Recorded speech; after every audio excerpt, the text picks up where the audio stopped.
you can even watch back. Giving players all the props or put them on blast. We don't give no hot takes, only talk facts. We're giving all our devotion, riding high on this wave of emotion.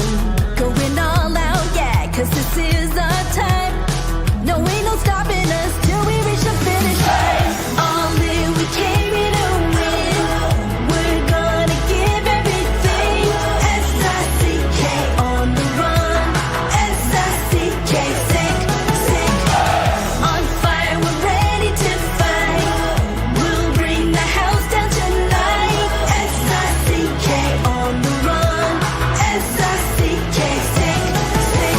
Playing on the car ride, play it when you lounge. X and O, you know that we can hold it down. Shout out to my man Sammy, got it off the ground. And to all the listeners tuned in right now, got debates, analysis, and speculation. This is sports talk for the new generation. You know where to find us, got a reputation. Sick Podcast, your #1 sports destination. Giving all our devotion, riding high on this wave of emotion.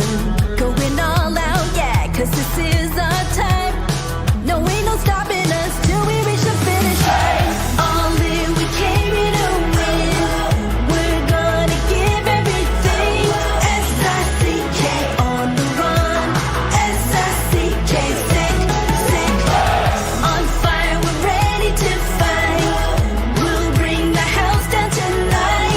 S-I-C-K on the run.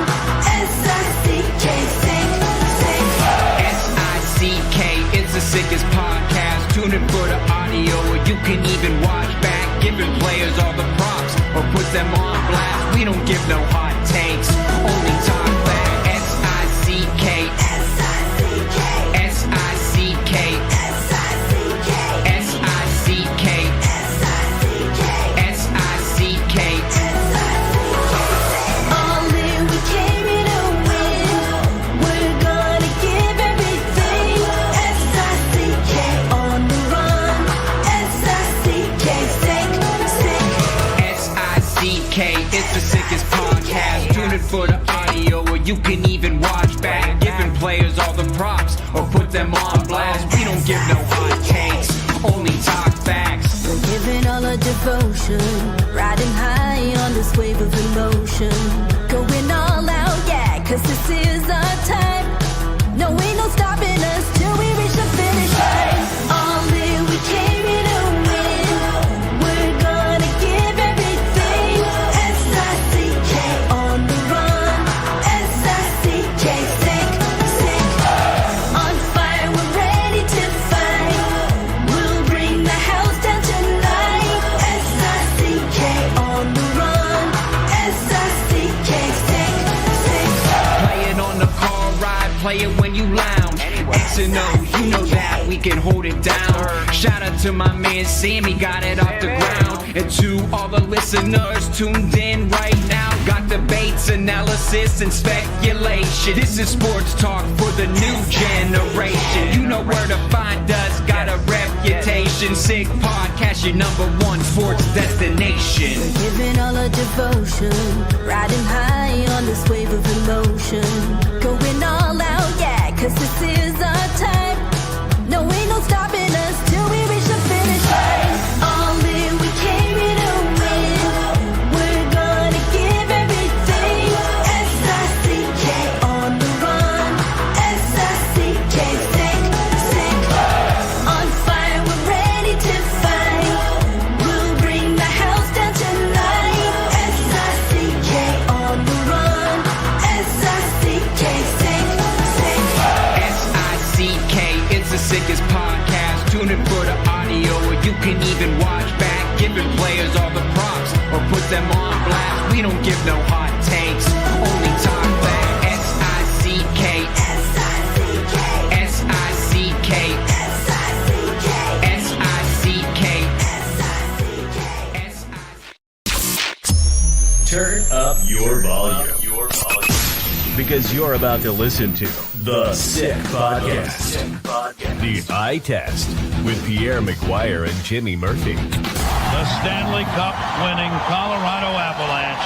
And after after 22 years, Raymond Mark! The sickest NHL podcast. Brought to you by TCS Customs and Logistics. Moving pieces, delivering peace of mind. It's gonna be sick. And welcome to another edition of the Eye Test here in the Sick Podcast Network. He is Pierre McGuire. I am Jimmy Murphy. Pierre, how are you, my friend? Excellent. Big hockey day yesterday. Holy moly. Yep. And another big one tonight. 4 games tonight. All game sixes. But yeah, let's look back on yesterday, Pierre.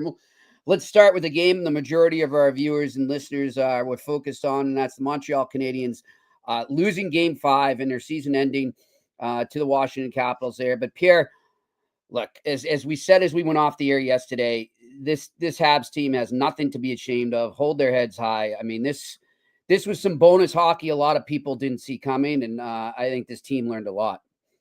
Oh, gosh, yes, 100%. And management learned a lot, and so did the coaches. Yes. Management learned they desperately need a second-line center. Management learned they're going to need a big stopping right-shot defenseman. Management learned that they've got depth in goal that maybe they didn't think they had before, whether it's Sam Montembeault, whether it be Primo, whether it be Dobish, whether it be Fowler.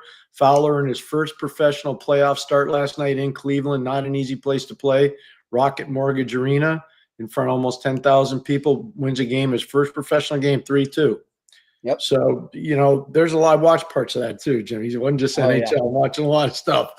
And, how about, Sean Farrell getting 2 goals in that game? Yeah. I know he's a smaller player, but he get 2 goals in that game. Owen Beck gets a goal in that game. So there's a lot of stuff going on in hockey that's positive for Montreal right now. Part of the positive process here for them, they're learning what they need for their lineup long term. Yeah. You can't find that out until you play playoff games. Now they know. Now they have to be more convinced than ever. We need this. We need this. And we need this. So now go do it. Out of the young core that was in this in these playoff games for the Canadiens, Pierre, is there one guy that surprised you, whether it was negatively or positively? One guy that you caught your eye and they said, "Ooh, maybe we need some work there," or you were very impressed? Nobody disappointed me for the Canadiens. Okay. And I'm going to say this as politely as I can.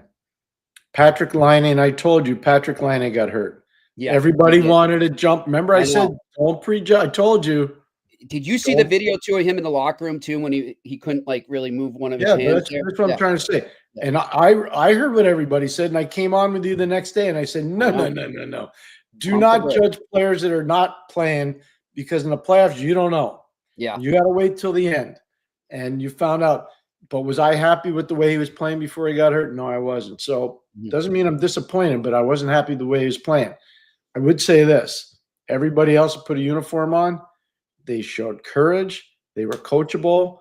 They played to a certain level. Every single guy was not intimidated by the theater. I just think they got broken down because they're younger. They're not as big. And Washington is really good at establishing a plan like they had. Really one guy I'll mention too, Pierre, I thought he got better as the series went on, was Demidov. I thought if we're going to go, even if I know it wasn't playoffs, but let's just go back to when he arrived. Obviously he had that amazing first game, but then the second game he kind of was worn down and he's like, wow, this is a different game over here. This is a different league. And you could tell he was adjusting. Yeah. But I really appreciated how he seemingly wanted to learn and kept applying what he was learning and progressively got better all the way to game 5. And, if they had kept going, I think he would have gotten better in the next game too. There was just a nice progression there as the playoffs went on. Totally agree. Yeah. I think it's a great point. Future for him is bright. Future for Lane is bright. Future for Carrier is really bright. Alex Carrier is one of the best trades of this NHL season. Cam Fowler in St. Louis, from Anaheim to St. Louis, and Carrier from Nashville to Montreal, 2 of the better trades in the NHL season. No, the young guys are good. And you know what? I'm so happy for Josh Anderson. Yeah. Totally rehabilitated his career. I couldn't be happier for him. So happy for that guy. Caulfield, Suzuki, Slafkovsky's a legitimate number 1 line in the National Hockey League. Now they got to find a second center. They have to find a second center. Good segue there, because I want to go to a clip. This is Carberry, the Capitals coach, last night talking about the Canadiens and how they're going to be something to reckon with over the next few years. So let's go to this clip right now. I thought it was great. Okay, so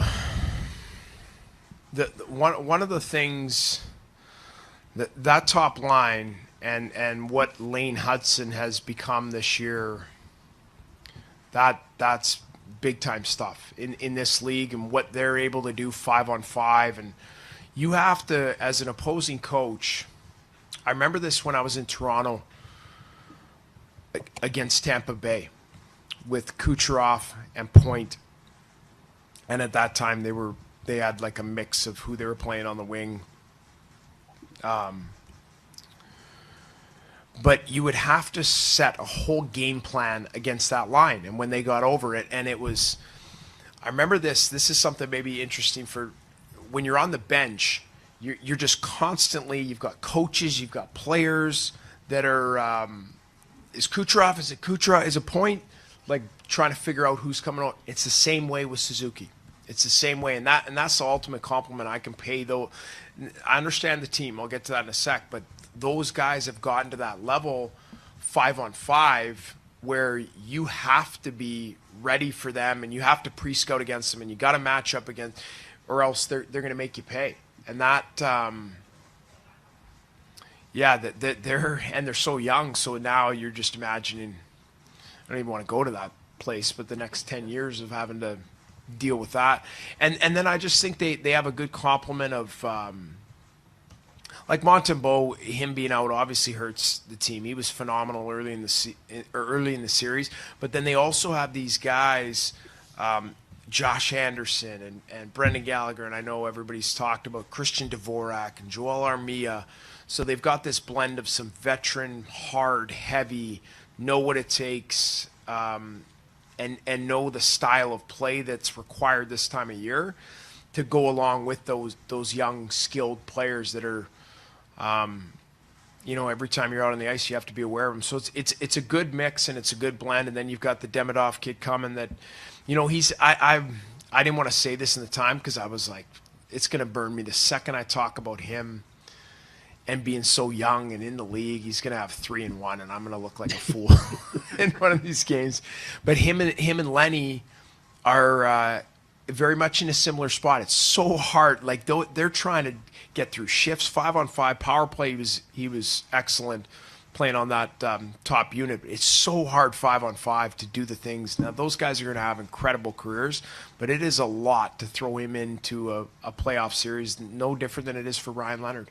And those, we were trying to go through this, like when are the last guys to come in late in the season, like right at the end of the year, and have an impact in the Stanley Cup playoffs, going, like we're going back to like Kreider or like, Cale Makar. Yeah. And that's, you're right. You're spot on of like, it's not an easy league. And especially this time of year for guys that, whether they're coming out of college or coming from the KHL, it's a handful. And so, long-winded way of saying that they have a bright future of this in their future for the Montreal Canadiens.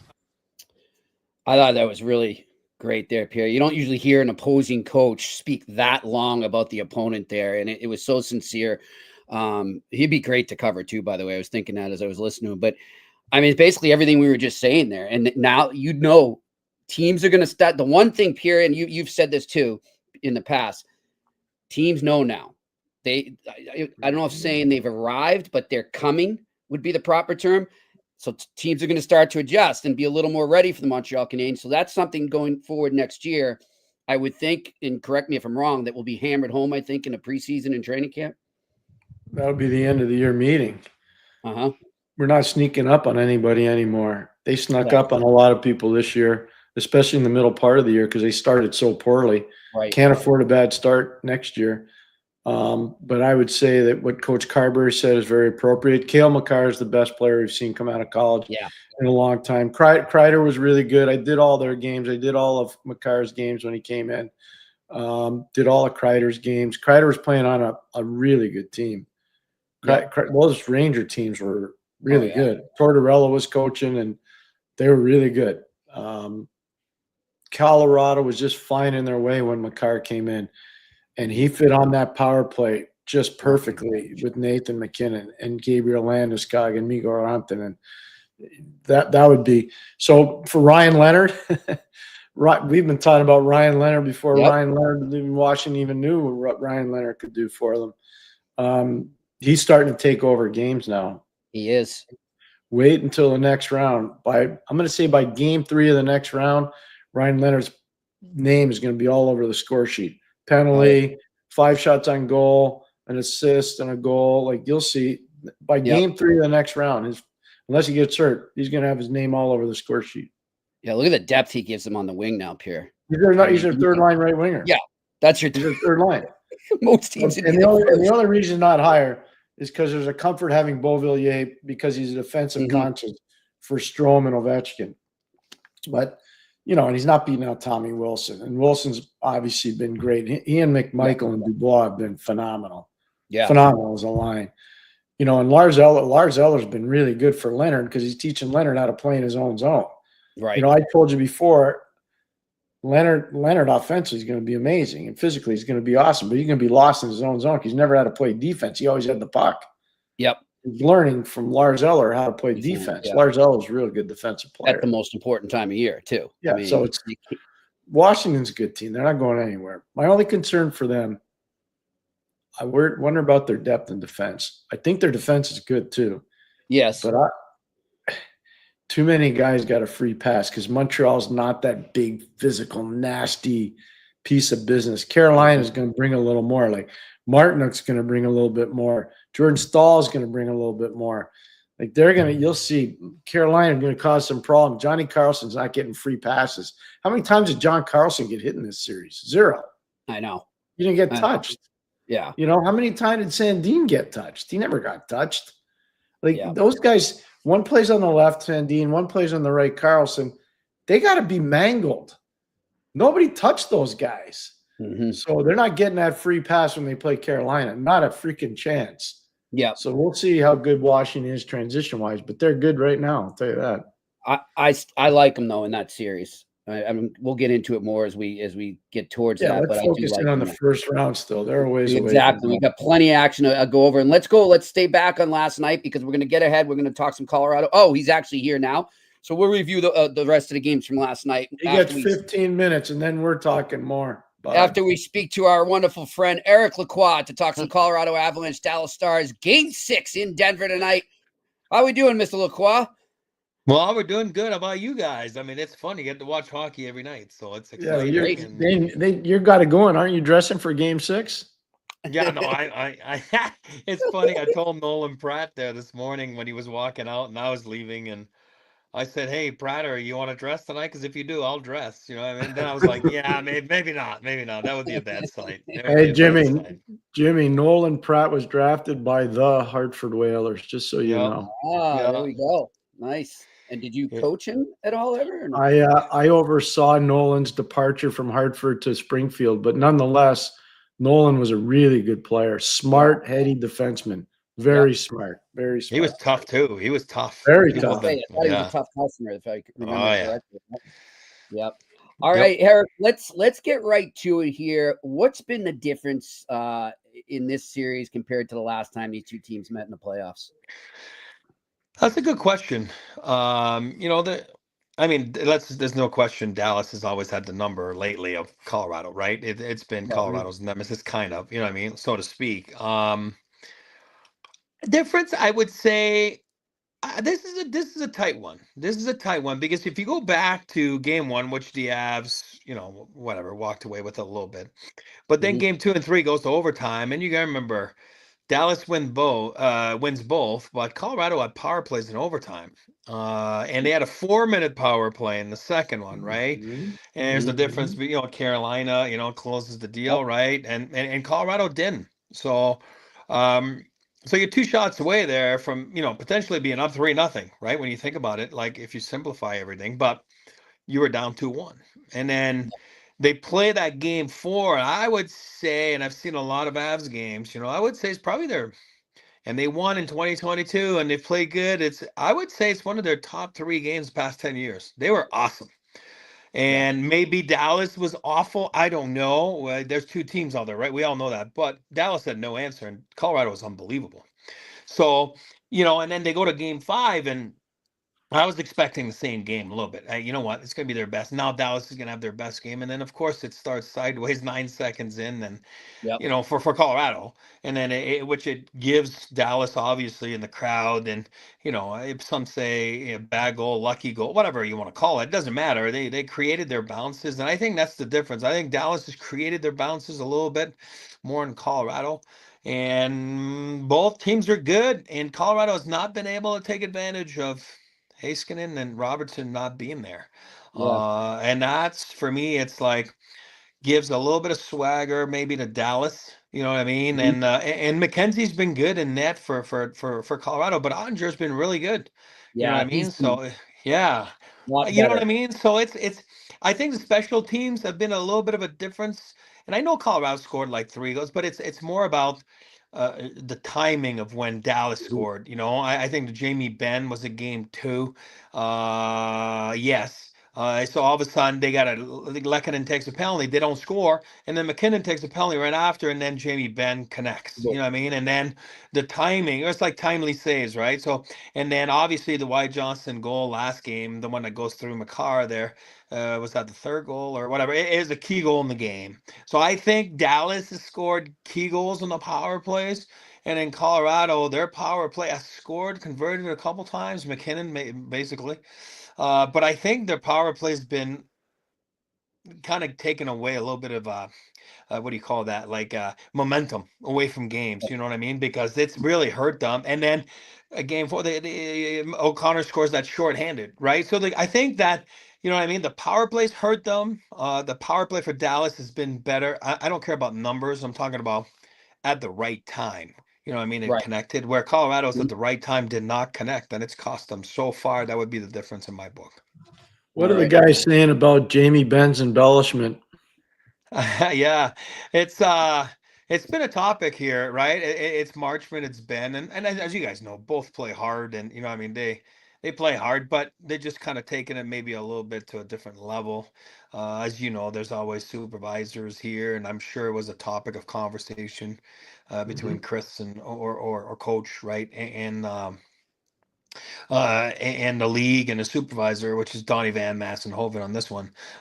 Great guy, American Hockey League coach back then. A referee and then NHL referee. But in the American League, you get to know all those. It was so fun back then. But anyway, besides the point. But all of a sudden they're talking about, it's been a focal point a little bit, and I think Josh plays hard, Manson. I don't think he saw him there, to be honest with you. And then obviously he took a big dive there, and I don't know. I think that you're just really putting the referees in a tough spot, when that stuff happens. And I mean, hopefully that doesn't come down to making a difference in a series, you know what I mean? But both players, I mean, Marchman has been to the center of it too, and I think both players play hard. I think they can, and again, I listen, I've been there too, I mean, you try to get an advantage and all that kind of stuff, and it is, for me, you can look at it the other way too. It's like those guys are involved, those guys are engaged in a sense that, hey, I see a stick, I'm going to skate into it. You know what I mean? I don't know, I can't fault them. You know what I mean? Like, I just have to make it fair. I'll tell you right now.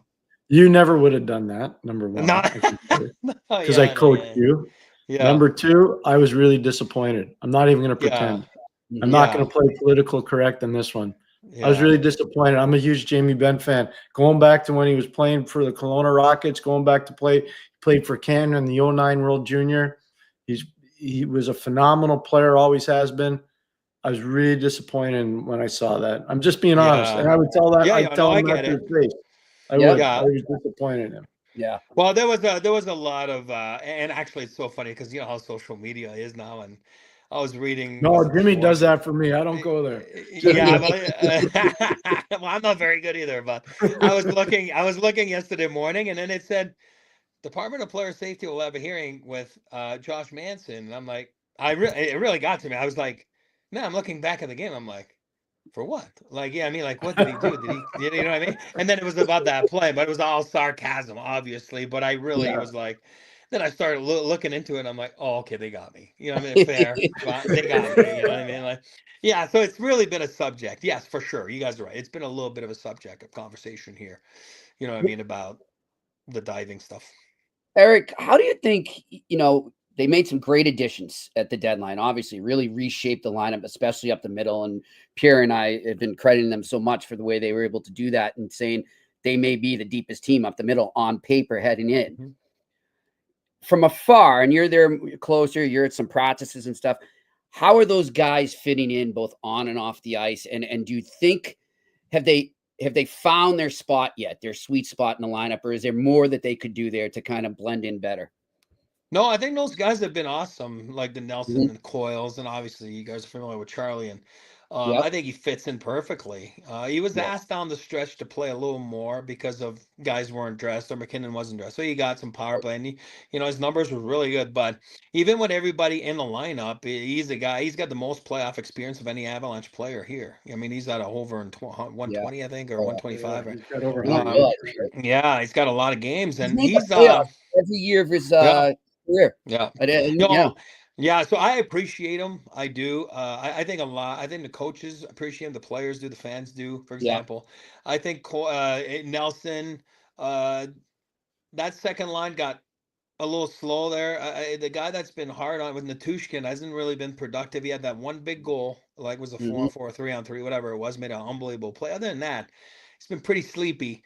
And again, that kind of affects Brock a little bit in a sense, production wise. But then Landeskog went there, and they're a dynamite together on his return there. So I think those guys have been good. Pierre knows what I'm going to say. Like I've been raised in an era here in Colorado hockey where superstars have been phenomenal, right? The Sakic's and the Forsbergs and the Patty Waugh and I remember back then asking my dad sometimes, because it is a tough. And Pierre, you've been in there too. Like it's like you're in management. Like you really can't go play, right? So what you can do is just make sure that the roster is set to perfection, which I think Chris did. And I think Chris did a phenomenal job. And you can't really get more prepared for a playoff run and to give an opportunity to your core group to go out there and win another one. And I think he sacrificed a lot of the future. I mean, man, he really put his job on the line when you think about it and made some swings there and everything kind of worked. So now I remember telling my dad back then a couple of times, I keep thinking about 0-1 Cup against LA in the second round. They were up 3-1 and then they went bagel. They lost 2 shutouts in a row. And I remember I was playing for the Rangers. I'm just home for the summer. And I remember like, I'm more mad than he was. And I'm like, I remember that what do you talk? He's like, why are you mad? I'm like, well, I don't know. I mean, you just traded Adam Denmarsh and, like a very popular figure and for Rob Blake. And you know what I mean? You're triggering with everything. And it's weird. The guys aren't showing up. I'm mad. Like those are my buddies, but I'm mad at them. You know what I mean? And he was like, buddy, there's nothing I can do. I prepared them for what they are. And at the end of the day, if they don't show up, I can't help. I don't know what to tell you. Then it's on me. I put, my efforts and my faith that they would show up. And why I'm saying that right now is I'm looking no further than Cale Makar. I mean, for me, he's the best player on the planet. He hasn't been himself this series, and that's kind of what I'm trying to say. So I think for Chris to make that roster, build and constructing down the middle and everything, like I don't think anyone expected Cale to go a little dry for 6 games so far, right? Let's just call a spade a spade. And that's the hard part for me. And I feel the pressure that Chris goes through, and it's like, Wolf, you better hope that all of a sudden he plays his best game. And I'm using Cale because I have so much respect for him. You know what I mean? I'm not pointing no. But he has not been the difference maker that he usually is. I'm just going to say this, and I know a lot of fans are all excited about the Four Nations thing. There are too many superstar players that played in the Four Nations that are not having good playoffs. I'm just telling you. That's a good point. A lot of guys like Mitchell Marner struggling, Austin Matthews struggling. Go look at the guys that played in the Four, and then go look at the guys that didn't play in the Four Nations. Oh yeah, Tommy Wilson didn't play in the Four Nations. Ovechkin didn't play in the Four Nations. Strome didn't play in the Four Nations. Go look at the guys that didn't play. Yep. Tell you.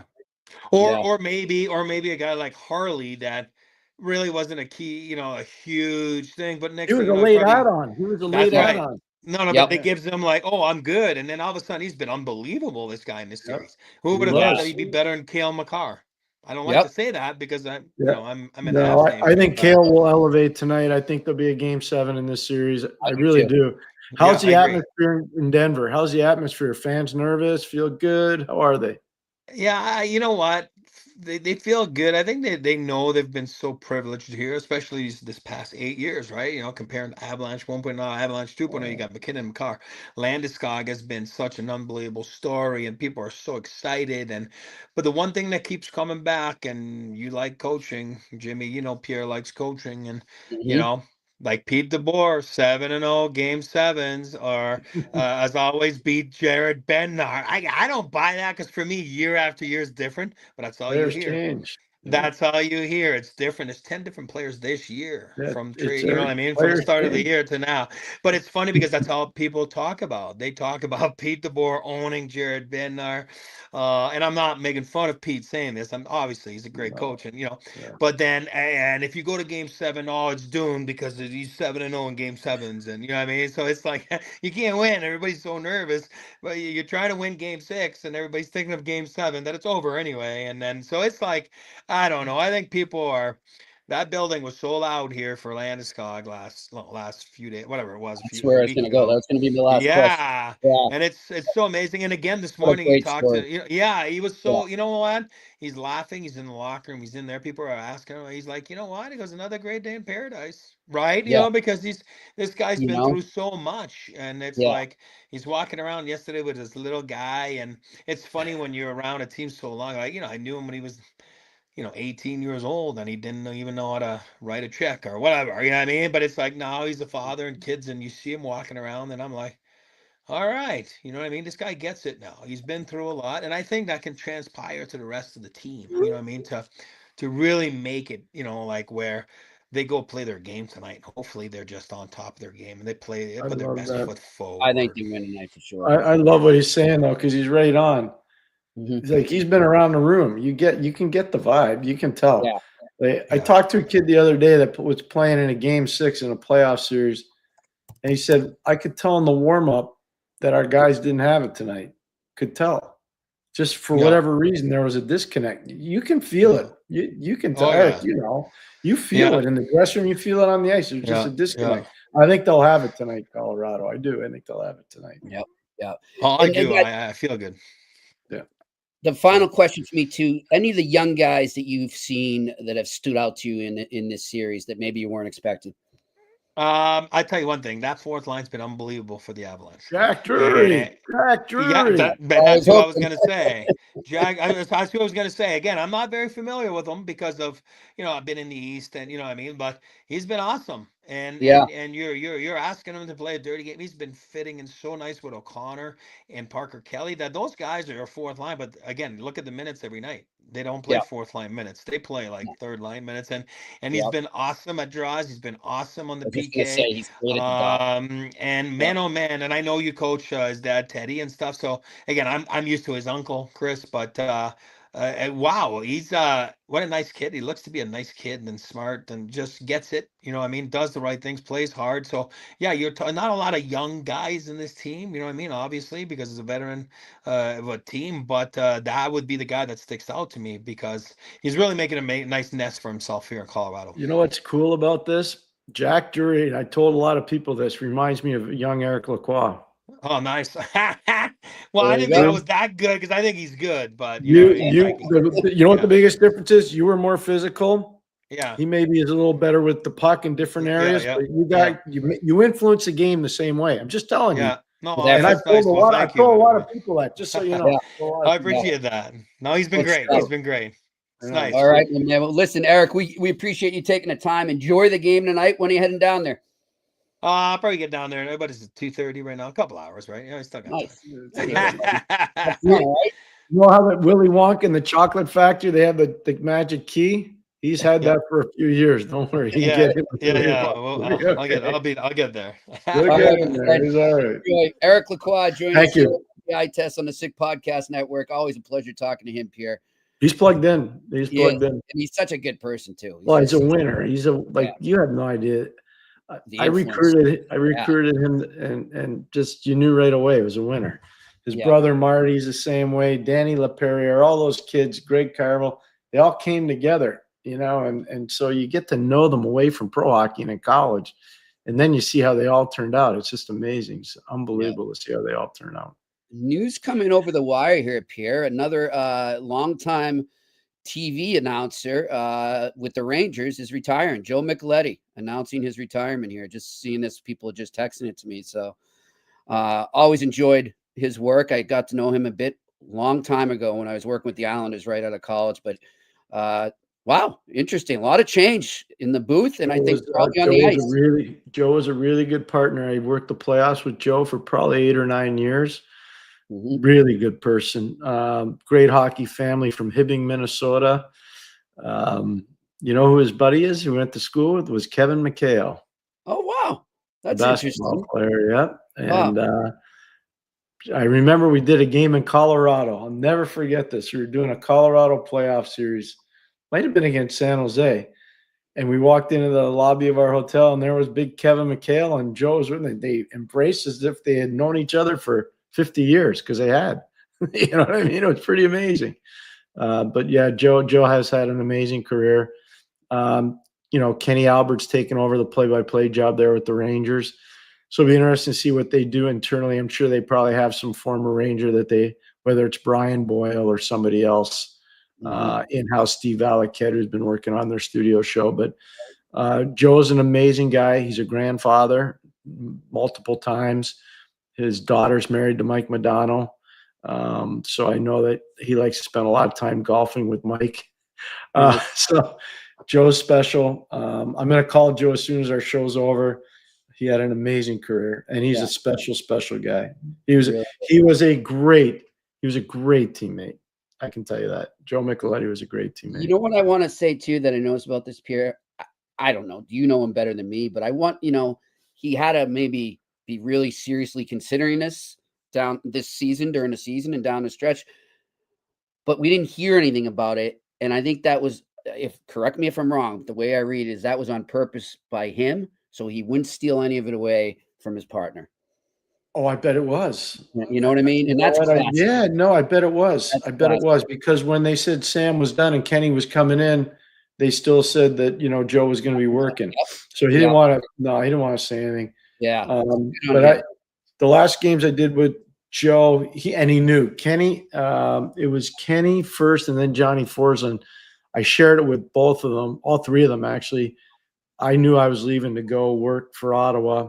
And so I told him, I said, look, I'm going to be involved in a lot of, different meetings right now.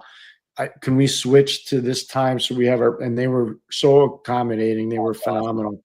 And then I said, please don't share it because I'm being told that it can't go out till the owner announces it. Yeah. And they were great. They not one of them ever put it out there, whether it was Forslund or Albert or Micheletti. Nobody put it out there, so I was really grateful for that. I remember that too, Pierre. Not even your friends either. I found out. I didn't tell you. I didn't tell Ray. I didn't tell anybody. Yeah. No, it was good. Another Rangers tidbit coming along over the wire right now on social. Vince I don't know how to pronounce the name. Mercogliano. He actually wrote a great piece. I don't know if you remember it, Pierre, earlier in the year when things were going south for the Rangers. Remember, he wrote a huge column on that. He's reporting right now on his Twitter feed. The Rangers haven't confirmed or announced anything officially yet, but it sounds like things are getting close and very much trending toward Mike Sullivan becoming the 38th head coach in franchise history. So we'll see if that comes true. It doesn't. Yeah, we had basically heard it's either the Rangers or the Bruins. Yeah, the money's there. They clearly need to have an impact guy come in. Mike's worked there before as an assistant. The BU tie-in with Drury. Now, I want to repeat this for those that were reporting it. Just going to say it. Yep. Drury never played with Sullivan at BU. Sullivan was done in 90. Drury didn't start till 94. So just so everybody understands. Yeah. There's a lot of guys that don't do their homework that are supposedly superstar reporters and insiders. None of that is true. Just so we're clear. Just takes a little research. That's all. Or actually experience from having been through it and watched them both play. Yep, exactly. And even I said to you, like, when you came to me, you said, I can't believe they keep saying their teams. I'm like, I know, because I remember watching Drury in college, and Sullivan had already moved on to the pros. I'm like, that did never happen. So there you go. All right, let's get to our sponsors right now. TCS Customs and Logistics. Unlock the full potential of your shipping operation with TCS Customs and Logistics, from around the corner to around the world. Flatbeds to air freight, customs clearance to drawback consulting. TCS is a one-stop shop for all things transport, moving pieces and delivering a peace of mind. For no obligation customs or freight quote, contact sickpodcast@shiptcs.com. Again, that is sickpodcast@shiptcs.com. And of course, Betway, where you can still go all the way with Betway and get a free bet up to $200 if your first bet loses. Of course, this is for new customers. Go right there to that QR code in front of you and sign up there. And if you're not watching, you're just listening, go to the website and go to the details section to create your new account and redeem your welcome offer. This offer is not available in Ontario. It is only available for new customers. Terms and conditions apply. You must be 18 plus and always play responsibly. Let's go to my sick pick of the night. It's time for Sick Picks, brought to you by Betway. All right, I'm going to go to Leafs Senators, a game 6. The Leafs once again trying to close out a series and not fall to 1-14 since the core four has been there in elimination games.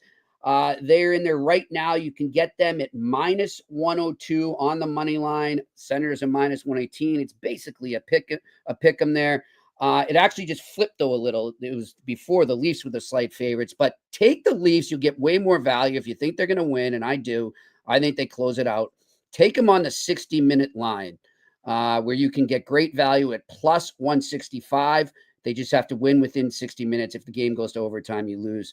So the Leafs on the 60-minute line at +165. And then let's go out to Edmonton, where I believe the demise of the LA Kings will be completed and the Edmonton Oilers will win. Give me the Oilers in regulation as well at +100 value. They will clinch the series tonight, in my opinion, over the Kings. All right, let's get to quickly, Pierre, did you have anything to say about the Florida Panthers and the Tampa Bay Lightning last night? Yeah, congratulations to Paul Maurice and the Florida Panthers. I did not think they would win this series. I thought they would lose this series. Sergei Bobrovsky was better than, Vasilevsky. There's no question in my mind. That was a big part of this. I don't know what's ailing Kucherov, but he was outside of game 2. I thought he was pretty pedestrian in the series. But I give Florida a ton of credit for them to do what they were able to do. 2 years in a row, beat Tampa in five games. Mm-hmm. Very impressive. They're for real. They deserve a lot of credit. I got it wrong. And I give a lot of credit to Paul Maurice and the Florida Panthers. And look at Dave Abbott giving us some more coffee money over there. We appreciate it, Dave. You're too kind. Again, sometime I hope we can meet you in Montreal sometime and return. Yeah, we're really appreciative of all our fans, but David in particular. Thank you very much. Thank you. And Pierre, quickly, and we can get more into it maybe tomorrow, or we'll have plenty of time in the off season. But do you sense any change coming in Tampa? Well, everybody, I forget who sent us a text yesterday, and I apologize, Jimmy, about, do you know the rumors about Utah? And it must have been alluding to John Cooper. Now I'm hearing all this stuff about John Cooper going there. I don't know if he's going there or not. If he is, he's going to inherit a real good team. He'll have a chance to build it the way he envisions it. But I do know this. Tampa needs some new oil. They need some changes. It's been ever since they lost to Colorado in the Stanley Cup final, it's not been what Tampa's used to. Yeah. It just has not. So John's been there a long time. Look, he's done an amazing job, but maybe it's time for him to move on. Maybe he knows that. Paul Maurice did that. He knew it wasn't working in Winnipeg. Hey, maybe he does it himself. You never know. He just does it himself. He knew. Look, Paul Maurice, I have a lot of credit. He left Winnipeg. He didn't know the Florida job was opening up. He had no idea. He did that simply on his own. Yeah, because he just knew it wasn't working. And you got to have honor. Like, I can tell you right now, like there are guys I know that work in the league. They're staying working even though they can't stay in their jobs because they know they're not getting another job. Yeah. Yeah. You know, they don't want to bet on themselves. I'm interested to see more so Pierre, the philosophy, you know, and God bless him. It worked for a while. It got him 2 cups, and I love his moxie he shows at the trade deadline. But I wonder if Brisebois starts to pull back a little in terms of throwing draft picks to just instantly improve the team with a veteran. You just said they need new blood. Yeah, I wonder if they start do. that. They do, and part of it is like I watch their farm team in Syracuse a lot. You know, Joel Bouchard is the coach there, and he's a very good coach. Yes. They've got some players that they're developing there. Gonsalves, who scored last night, is one of those guys. He's obviously playing up. Perbix was another one of those guys, plays on defense for them. They've got guys that they've developed down there. They don't have enough guys. They're down in their series to Rochester. I don't know if they'll be able to win. Devon Levi is really good for Rochester in goal. And Rochester's got a pretty good lineup. So if Syracuse goes out in the first round and Tampa went out in the first round, the only thing I can say is their team in the East Coast Hockey League, Orlando Solar Bears, they pulled a major upset the other day. Okay. They beat South Carolina, who was the #1 team in the league this year. All right. Cool. Yeah. That's the only if Syracuse loses to Rochester, the only thing they got going in Tampa is Orlando Solar Bears are still playing. Yep. It should be an interesting offseason in Tampa Bay. All right, let's get to your questions. What do we got? Big Bill, Pierre and Jimmy, do you think Demidov will stay in Montreal during the offseason to train like Suzuki and Caulfield have done? I think so. I can't see him going back to Russia. I'm very surprised. All the travel stuff that's going on there and the war. And he brought his girlfriend over with him. I don't think I'll be surprised. I think he should stay here. I think he should take English classes. Just like if I can tell you right now, like if I moved to Russia to play hockey, I'd be taking Russian classes all summer. You know, my daughter just moved from Ireland to Spain. She's perfectly bilingual, French and English, but she takes Spanish classes every day so she can go to work and communicate with her, people that she works with. Yeah. So I think it's important to learn a language. So for that kid, he's gonna have to learn French and English if he's playing in Montreal. Yeah. And the one part of it, and I don't know if they still do it in the Russian school system, but they used to teach French rather than English. You know why, Jimmy? Why is that? This guy called Napoleon. Really? Wow. Yes. Yeah. Russians used to learn French in school. It's true. Interesting stuff. And that's how I used to have an advantage when I'd go over there because I could communicate with the coaches because they didn't speak English, or maybe they didn't want to, but I could speak French with them. There you go. Nice. All right. What do we got for the next question? Alex Ivanowski, Tampa feels like the old Red Wings of 2003 to 2006. Couldn't get out of the first round or the second. Point is going to be 30. Cooch 32. Gensel 31.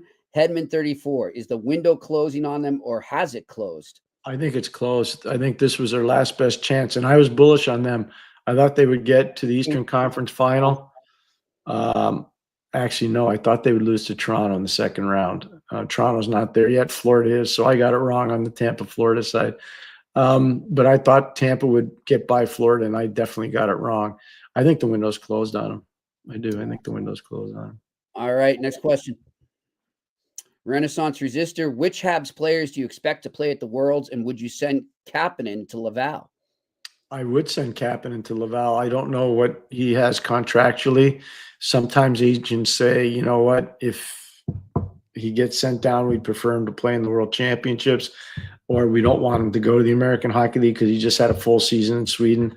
So I don't know. He had an amazing year in Timrå, so that's a positive thing for him. In terms of Canadians going, I don't know. Is Caulfield going to go for the Americans? If he wants to, I guess he can. Is Lane Hudson going to go for the Americans if he wants to? I think he can if he wants to. Suzuki, definitely. Slavkovsky can go. I just don't know if the guys want to go. I just, it's in a very civilized place. It's in Sweden this year, so I don't know. Pierre, here's the big one that everyone's going to talk about is obviously Suzuki, because he didn't go last year. About for the Olympics? Nations, and so does he have to go right now to have, to help secure his spot at the Olympics? I think he should go. I think he should go, because I think if he goes, he'll get invited to the camp. There'll be a camp in the summer. There always is. Right. And it's usually there's no heavy lifting at the camp. It's just an orientation meeting, but it's good. I've been to a lot of them.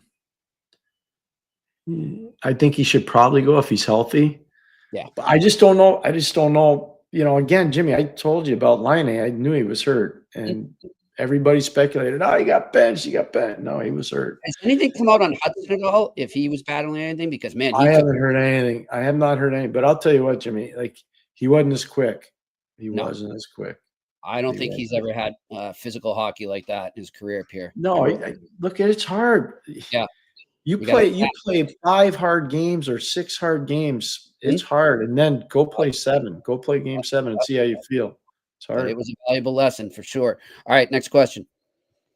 Dave Abbott, thanks, Dave, by the way. Based on Habs' current roster, assuming they need 5 or 6 players to get them to contender status, how long do you think for them to acquire these pieces? This would be the next phase of the rebuild. I think they're going to do some shopping in the offseason for sure. I think they're getting that line center. I love what Dave just said. The next phase of the rebuild, spot on. Yep. So now, the foundation, now walls are going up now, and then you put the plumbing and electricity in. The walls and the roof go up next. So that's really good by him. I totally agree. It's still in there. I think, some people might be a little too tempted to say, oh, we're done with the rebuild. Let's full speed. Okay, look, just stop. I know this has been written and all this stuff. Please stop. Just stop. Stop. It's just a process, and it's going well. So, all right, next question. Sound the siren. Carolina power play looked much better, and Trip Tracy, what's up, Trip? Noted specifically their entries were huge for their PP coming around.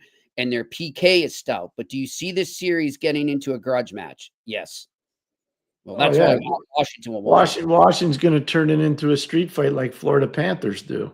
Mm-hmm. That's what they're going to do. Yep. And, there's a sense of familiarity. Those two teams don't like each other. Yeah. So I'd say, it's going to be nasty. Martinook's going to have to play a big role. Jordan Stahl's going to have to play a big role. Eric Robinson as a depth player is going to have to play a big role. There's some guys who are going to have to do some stuff that's maybe a little out of character for them. Yeah. That's just the way it is. But they're going to have to do it if they want to beat Washington. I just worry about the goaltending for Carolina. You and I have been talking about it most of the year. Just worried about the goaltending. Yeah, you just thought they would have addressed it before this, but here we are. All right, next question. Ian Lewis, can Reinbacher and Mayu fill up the right side next season, or will Hugo trade one and go shopping? That's a lot of young D, in my opinion. Yeah, one of them can do it. I don't think you can have both. No, I think you can have one. I think you can have one. You may have to use one of those guys to trade to get the second center you want. It wouldn't be just one for one. He'd be part of a package. But I hate talking about that because that's why I'm not saying either one of them. Yep. But if I were trying to make a deal with Montreal and they wanted one of my centermen because they needed a second center, I would ask for one of those. They would be part of a package. Not both of them, but I'd ask for one or the other. All right. Next question. Mike, now that the season's over, what do you think Marty needs to work on moving forward? I really think they should rethink the man-to-man D-zone coverage. I think in-zone coverage is going to be part of it. I also think finding a power play that does not include Patrick Laine, they're going to have to figure out something. Demidov's got to be part of that first power play. He has to be part of it. Yeah, for sure. But I think he grew a lot as a coach this year, for sure. All right, next question. Yes, he did. Dave Abbott, Jimmy and Pierre, how do you balance the roster additions without overloading with rookies? That's why I think you got to make a trade for an established second center. That's why I think if you go Suzuki, whomever at second hole, and Owen Beck in the 3-hole, Jake Evans in the 4-hole, I think you're good veteran-wise. Slavkovsky's going to be in his 4th year, starting next year. He's not a rookie. Caulfield going in his 5th year, not a rookie. Yep. Newhook won a Stanley Cup, not a rookie. Anderson, not a rookie. So you're okay that way. Matheson's not a rookie. Carrier's not a rookie. Lane's not a rookie. Lane's going to be rookie of the year this year.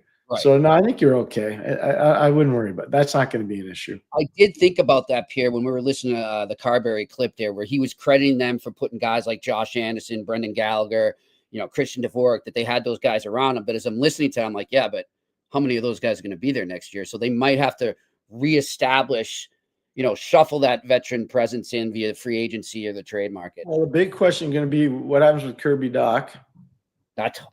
Jeez, nobody's What's talking. going to happen with Kirby, Doc? How are you gonna go about getting the second center? And which one of your young guys are going to play on the right side? Mhm. And you definitely need to add one veteran D-man. Agree. So you got to figure it out. Yep. All You right. got more than enough depth in goal. You got way more than enough depth in goal. Next question. Bill Van Vagel. Did you see Canada's initial World Championship men's roster? Does Canada have a goalie? Would Binnington play if St. Louis loses, or is he physically exhausted? That's a great point by you at the end, Bill. I'd be shocked if Binnington went to the World Championships. Yeah. I can't see that. After the Four Nations, I have not seen Canada's roster. It's too much hockey. I'm watching games, 5 and 6, and I'm not. It's not just NHL. I'm watching all playoffs in all different leagues. So, I mean, no disrespect, man, Bill, but I have no idea what Canada's roster is. The World Championship this year is not going to be it's not going to be star-studded. Mm-hmm. Yeah. Four Nations ruined that for everybody. So yeah. All right. Well, there we go. There's the roster so far. So okay. Macklin Celebrini is a rookie. Will Cooley's a rookie. Fantilli's a second-year player. Forrester's a second-year player. Hayden's a third-year player. Horvat's a veteran. Kent Johnson's a third-year player. Connecting's a veteran. Ryan O'Reilly, because he wants to try to be in the Olympic team, and no playoffs.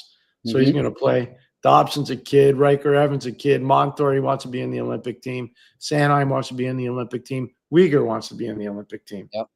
So there you go. Yeah. Thank you, Shane, for doing that. Thanks, it's all kids. Like I said, there's the Four Nations kill none of these guys. Like none of those guys, that's just Sanheim played in the Four Nations. Yeah. I mean, even some of the guys too that didn't even make the playoffs, I bet are still tired. Yeah. Yeah. Next question. What do we got? Ethan Russell. What's up, Ethan? How well do you think the coaches have managed their teams in the playoffs so far? Good. I mean, some have, some haven't, I think there are issues in certain markets. I'm just not going to say it. Yeah. I'm with you on that too. And you know what? I think there's potential. Here's what I'll say to that, the answer to that question. I think there's a potential after the first round for some teams that made the playoffs for there to be replacements at both the management level and the coaching level. There's a lot of openings. There could be. Yep. Next question. Bill Van Vagel. Does Montreal trade for a right-handed defenseman this offseason or maybe flatter harmonic? Okay, Travis Hamonic is a great person. I had him in Ottawa. I had him at a World Junior. He's an awesome guy. He's not going to help Montreal. He's kind of like there's a lot of miles on the odometer, and they're hard miles. That guy was a gamer, total gamer. Yeah. Awesome human being, but I just don't see how that helps Montreal. Ekblad, he could, but I'd be surprised if he came to Montreal. I'd be surprised. All right, next question. Bill Van Vagel, what should Demidov take away from his first playoff experience? Just the moment, I think, just how it elevates. Everything does. The physicality, the intensity, the crowd noise, how hard guys are in the puck, how sometimes you got to sacrifice your body to make a play, which you didn't have to do in Russia. Just everything, the grind, embracing the grind. It's a very hard thing to do. And it's getting harder every year. It gets harder every year. All right, next question. Bert L. No question. Just want to say thanks, Jimmy and Pierre, for this podcast. I greatly enjoy the ability to ask questions to you both.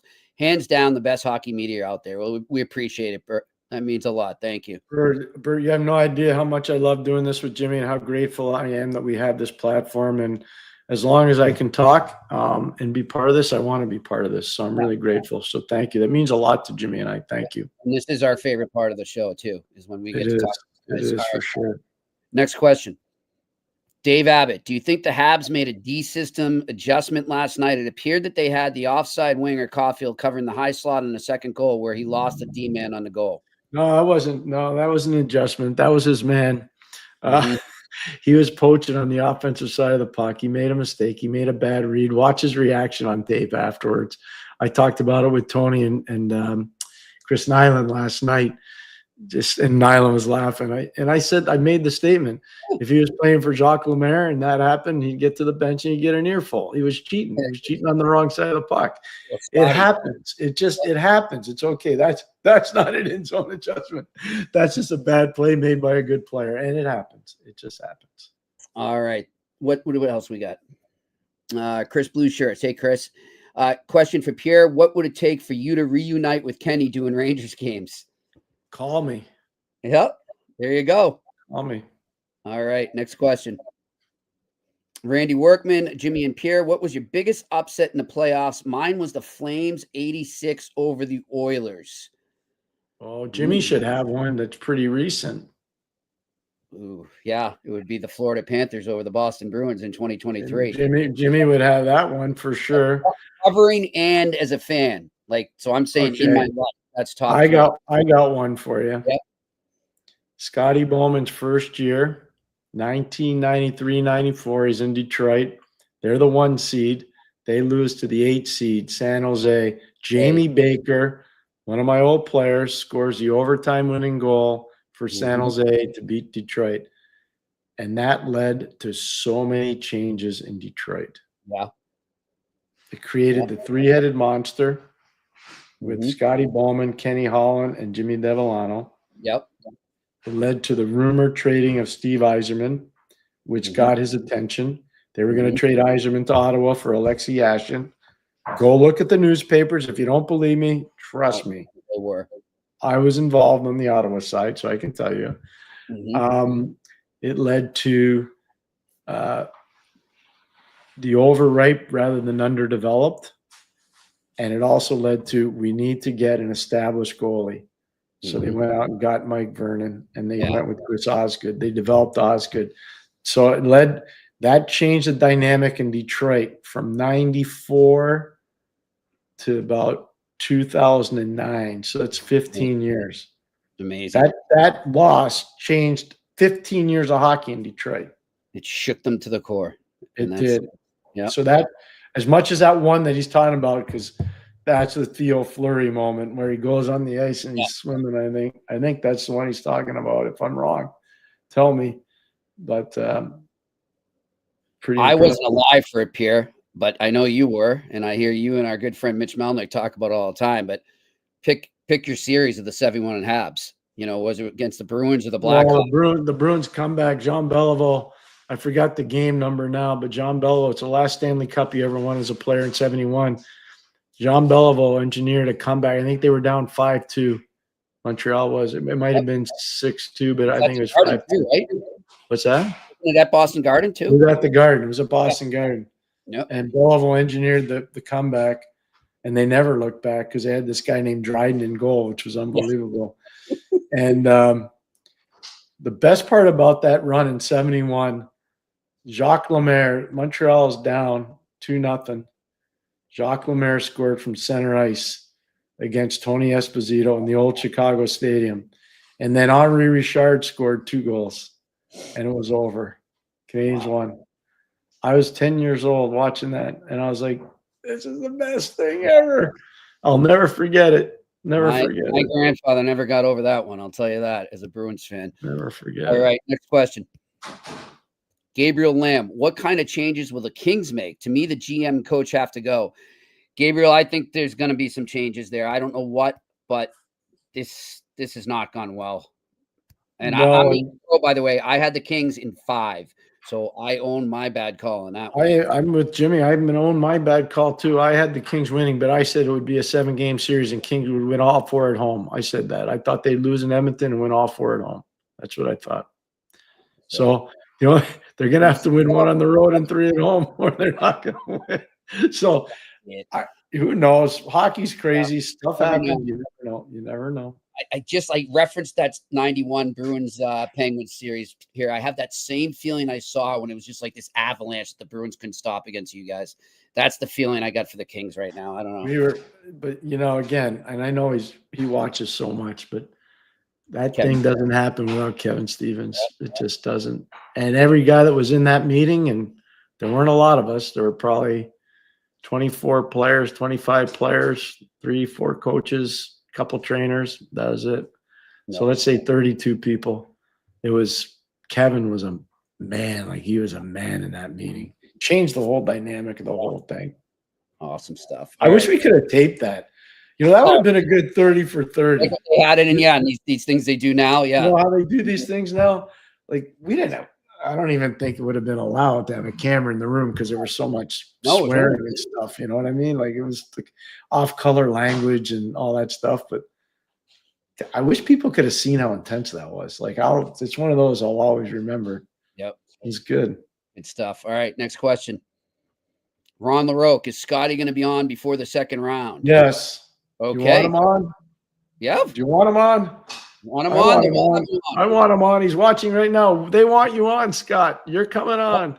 You are a wanted man, Scotty. All right, next question. I talked to him. By the way, I talked to him late last night. We were watching games, and he said something to me this is just so everybody knows. So for the insiders out there, you want to poach it, go ahead, but give credit to Bowman. You don't have to give credit to me. Scotty said the most important thing you got to teach guys now after the P's and Q's of playing, how to stay on side. Because when he coached, you could get away with it because there was no video review. Right. Now there's video review. They get every one. And a lot of those goals that are being called back, they could affect the outcome of a game.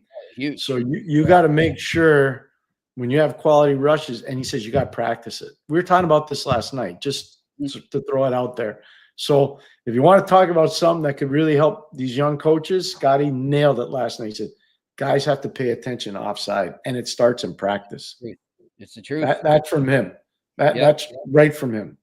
See, he could still coach. Oh, my God. Stop it. I know. There's 16 guys coaching right now. Because Montreal's out. So not 16 anymore. I'm going to tell you right now. Let's just say Bowman went public and said, I want to come back and coach. I'm going to say 10 of those coaches would be looking over their shoulder saying, holy shit, I'm going to lose my job to this guy. All right, next question. Dave Abbott, Jimmy and Pierre, you think Cooper's press conference comments are an indicator that he's going to step down? I think there's, like Pierre and I said, he might be thinking that right now. I'm not in his head though. I'm not close enough to that team. I don't cover him enough, so I don't feel comfortable really getting into it there. He's got a lot. If he does that, he's got a lot going on because he just coached Four Nations. He's been bopped out of the playoffs 3 years in a row. Once was in the final, once was in the first round, twice was in the first round, and he lost. Or no, he won Four Nations, and now he's going to coach the Olympics. That's a lot of stuff. And they're going to have a summer orientation camp, and you go to a new team if he left. It's a lot. Breathe a bit. It's a lot. Right now. All right. Next question. Randy Workman. Oh, Pierre. We were talking about this guy a while back. No. Nobody was talking about him. Pierre brought him up numerous times here and on Melnick and other shows that he does. It's okay. Western Michigan head coach Pat Ferschweiler is he ready to be an NHL coach? He's being linked to the Ducks right now. He's being linked to the Flyers. Pierre was the one I heard say first, Flyers, pointing out the Keith Jones connection there. It seems teams want him, Pierre, but does he want to make that step? Yeah, I think so. No, I think so. He was an assistant in Detroit. People forget that. He worked with Jeff Blashill in Detroit. Yep. And when Andy Murray left Western Michigan, Pat went back. I was coaching at St. Lawrence when Pat played with Keith Jones and Mike Eastwood at Western Michigan for Billy Wilkinson. I'm saying this stuff for Western Michigan people. So yep. I know that, like, I was coaching then. And we had a 2-game series with Western. We beat them both nights. They had a real good team. They had a bunch of guys that went on to play in the NHL. Jones being one of them, Eastwood being another one of them. I think he's ready to coach in the NHL, especially with a young developing team like Philadelphia is or like Anaheim is. So I do think he's ready. The answer is yes. Yeah. All right. Next question. Excuse me. Ethan Russell, is there a player or a few who has really surprised you in the playoffs so far? I'll tell you what, I don't want to be a Sally Downer, but surprised negatively, I'd say Austin Matthews right now. I think I'm going to say what I told you at the beginning. He shouldn't have gone to the Four Nations. I think he's hurt. Okay. So I think he's been hurt all year, and I didn't want him to go to the Four Nations. Jimmy knows that. I said it on the air and off the air to Jimmy numerous times, especially when we were in Ireland together. So I'm not disappointed by him because I think he's going through something, but I understand what you're talking about. Yeah, Jimmy. There's been a lot. That's why. You know what? I'm gonna blow you away on this one. Mm-hmm. He's such a good player. This guy's such a good player, and if he played in any other market, he would be so revered. Kyle Connor was a healthy scratch in the final game for Team USA. Yeah, in the Four Nations. How come that's never been asked to Mike Sullivan? I'll never understand. How come nobody's asked Mike Sullivan that question? Hey, dude, how did you scratch that guy? Why did you scratch that guy? That game went to overtime. You don't think Kyle Connor could have scored a goal for America?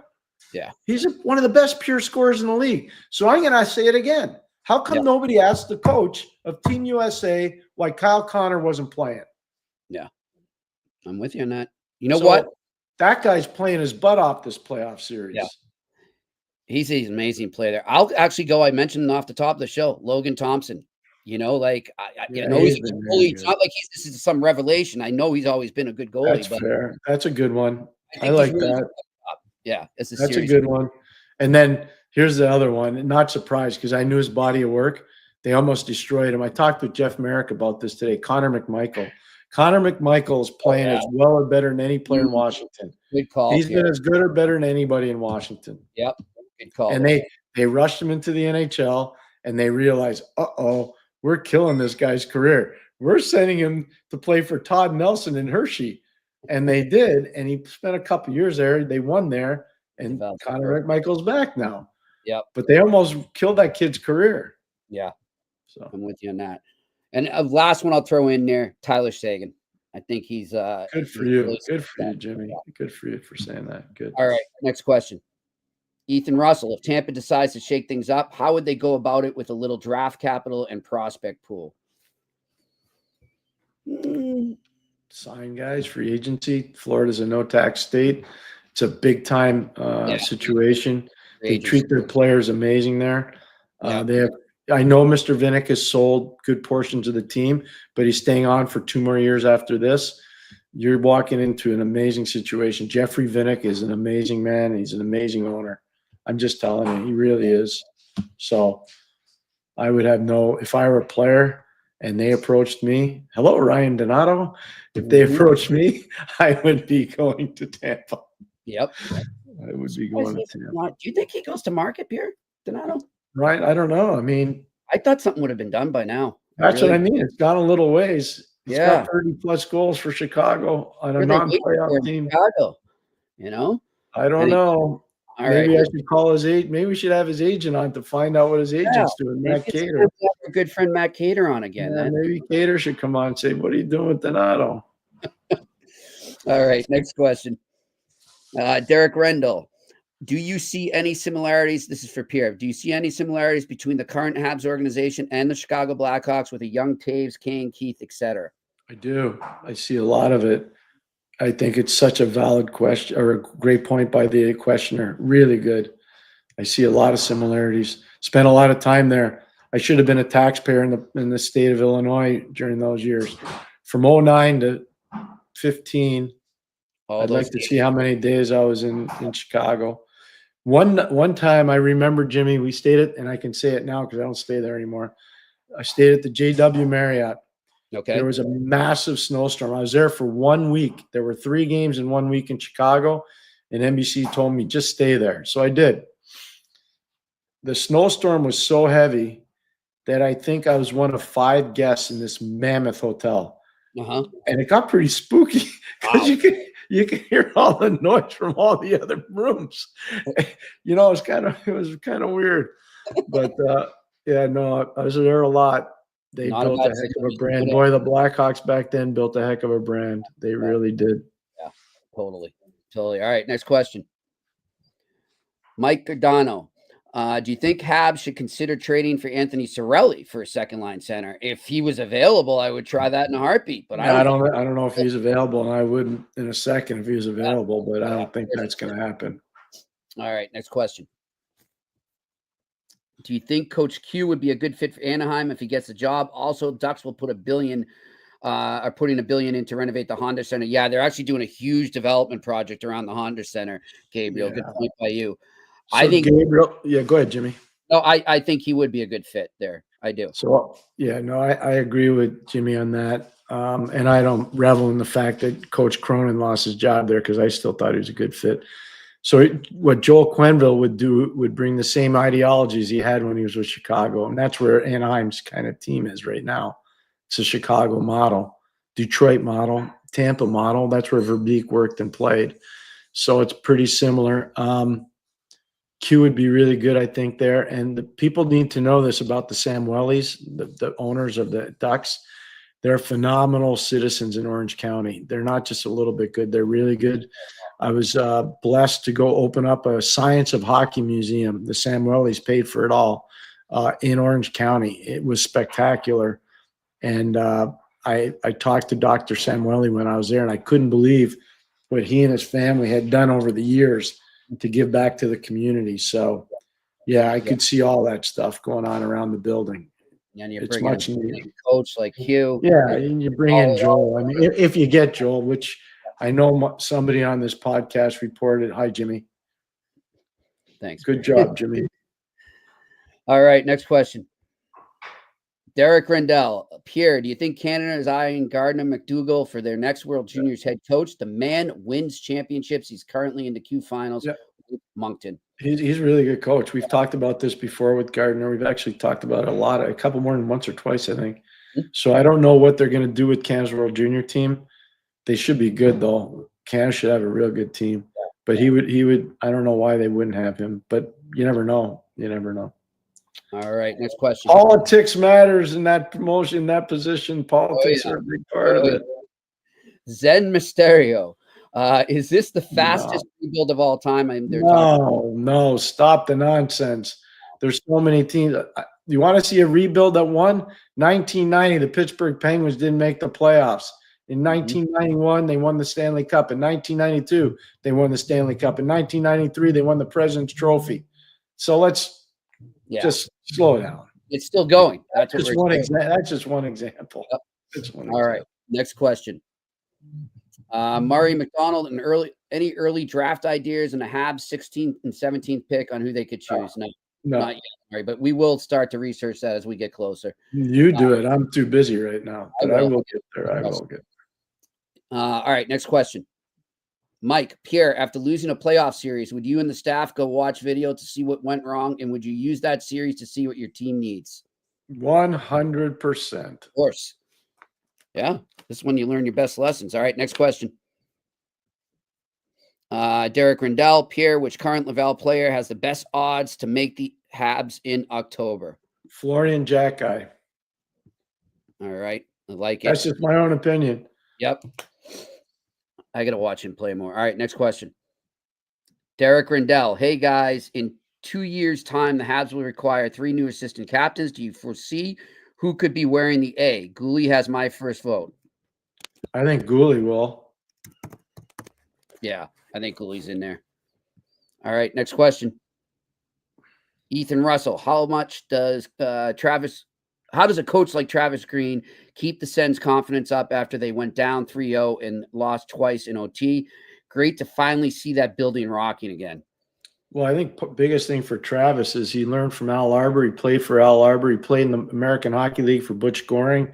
He played for Pat Quinn in Toronto. He's played for a lot of really high-end coaches, legendary coaches.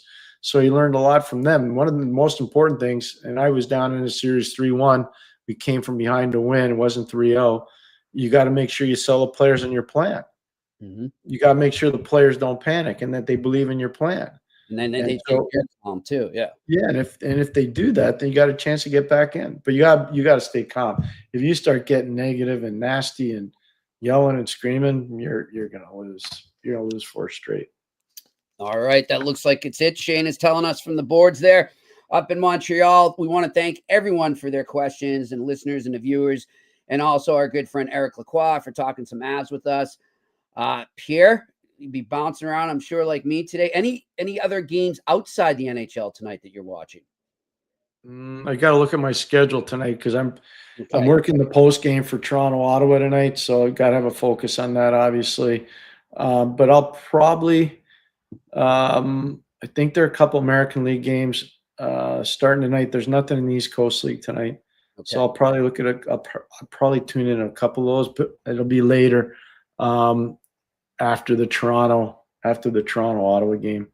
And I'm really curious to see what happens with Dallas, Colorado. I know Vegas is at Minnesota, and I know LA is at Edmonton, but that Dallas, Colorado thing, that's got some bite to it. Because if Colorado wins that game and go back to Dallas for 7, I still think Colorado could get that done. But we'll see. All right. Thanks everyone out there. We will talk to you here tomorrow on the Eye Test on the Sick Podcast Network. And that's a wrap. Hope you don't miss us too much until next time. Follow the Eye Test with Pierre McGuire and Jimmy Murphy on YouTube, Facebook, Google Play, and Apple Podcasts.